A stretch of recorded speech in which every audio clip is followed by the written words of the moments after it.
Gene Kelly, who would have been 110 today, was already a Hollywood veteran when he starred alongside a teenage Debbie Reynolds in the 1952 movie musical. While Kelly and the other cast members had a lifetime of experience on sets like Singin' in the Rain, the young Reynolds felt pushed beyond her limits and at times violated during filming. Reynolds was just 19 when she landed a starring role in the musical, which would launch her acting career.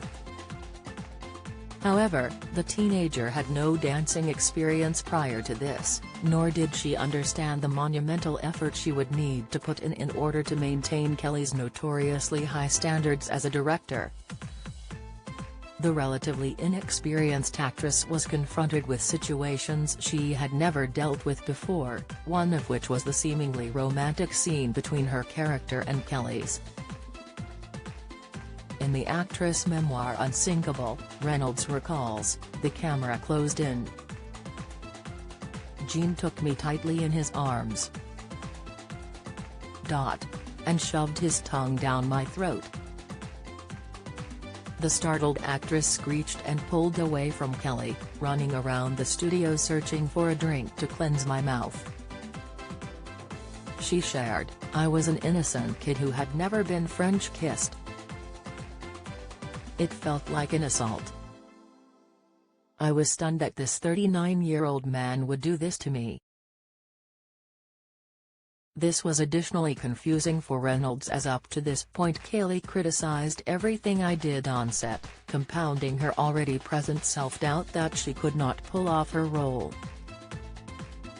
She explained, "I had 3 months to learn what Gene Kelly and Donald O'Connor had been doing for years."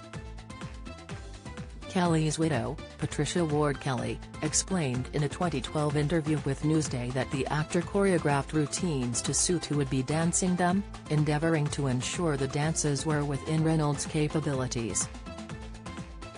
While the dances themselves may not have been out of Reynolds' line of skills, Kelly's grueling filming schedule once saw the cast working 15 hours straight to shoot a single song. Reynolds labeled him a cruel taskmaster and wrote that her feet were bleeding from hours of abuse. At one point she ended up in tears, hiding under a piano only to be rescued with words of encouragement from another dance legend, Fred Astaire. Singin' in the Rain was so physically intense that Reynolds was not the only cast member to fall victim to the strain.